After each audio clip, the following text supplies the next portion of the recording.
రవితేజ కథానాయకుడిగా నటిస్తున్న 75వ చిత్రం మాస్ జాతర. భాను భోగవరపు దర్శకుడు. శ్రీకర స్టూడియోస్ సమర్పణలో సితార్ ఎంటర్టైన్మెంట్స్ ఫార్చ్యూన్ 4 సినిమాస్ పతాకాలపై సూర్యదేవర, నాగవంశీ, సాయి సౌజన్య నిర్మిస్తున్నారు. ఇప్పటికే విడుదలైన గ్లిప్స్ ప్రేక్షకులని మెప్పించి సినిమాపై అంచనాలు ఏర్పడేలా చేసింది. మొదటి పాట కూడా సూపర్ హిట్ అయ్యింది. ఇప్పుడు రెండో పాటను విడుదల చేసేందుకు సన్నాహాలు చేస్తున్నారు. ఇది మెలోడీ సాంగ్ అని తెలుస్తోంది.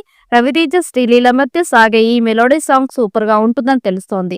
త్వరలో ఈ రెండో పాటను విడుదల చేసేందుకు సన్నాహాలు చేస్తూ ఉన్నారు. ఇటీవల ఈ సినిమా వినాయక చవితి కానుగ్గా ఆగస్టు 27న విడుదల కానుందని తెలుపుతూ మేకర్స్ పోస్టర్ రిలీజ్ చేశారు. పోస్టర్ వింటేజ్ రవితేజ కనిపిస్తున్నాడు. రవితేజ నుంచి అభిమానులు, ప్రేక్షకుల్లో కోరుకునే విధంగా మాస్ యాక్షన్ ఎంటర్టైనర్ గా ఈ చిత్రాన్ని మలుస్తూ ఉన్నారు.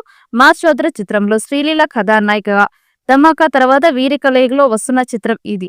భీమ్ సిసిరోలియో సంగీతం అందిస్తూ ఉన్నాడు. ఇప్పటికే విడుదలైన ఫస్ట్ సింగిల్ తూ మేరా లవ్వర్ ఆకట్టుకుంటోంది. సినిమా ఆటోగ్రాఫర్ గా విధు అయ్యన్, ఎడిటర్ గా నవీన్ నూలి వ్యవహరిస్తూ ఉన్నారు.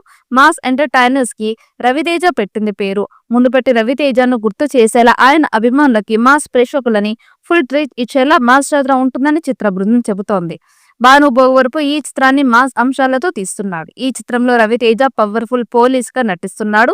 గతంలో ధమాకా సినిమాతో సూపర్ హిట్ అందుకున్న రవితేజ, శ్రీలీల కాంబినేషన్ మరోసారి ప్రేక్షకులని అలరించడానికి సిద్ధంగా ఉంది.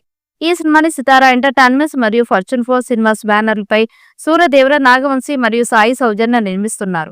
రవితేజ గత కొన్ని సినిమాలు ఆశించిన స్థాయిలో విజయం సాధించకపోవడంతో మాస్ జాతరపై అభిమానులు భారీ అంచనాలు పెట్టుకున్నారు. క్రాక్ మరియు ధమాకా వంటి సినిమాలు తర్వాత రవితేజ మరోసారి తన మాస్ ఇమేజ్ ని నిలబెట్టుకోవడానికి ఈ సినిమా కీలకం కానుంది.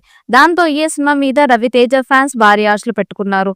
మరి ఈ చిత్రం ఎలాంటి రికార్డ్స్ క్రియేట్ చేస్తుందో చూడాలి. ఈ వీడియో మీకు నచ్చినట్టయితే లైక్ చేయండి, షేర్ చేయండి. మరిన్ని అప్డేట్ కోసం మన ఛానల్ని సబ్స్క్రైబ్ చేసుకోండి. ఈ వీడియోపై మీ అభిప్రాయాన్ని కామెంట్ బాక్స్లో కామెంట్ చేయండి. నోటిఫికేషన్ కోసం పక్కనే ఉన్న గంట సింబల్ని గట్టిగా నొక్కండి.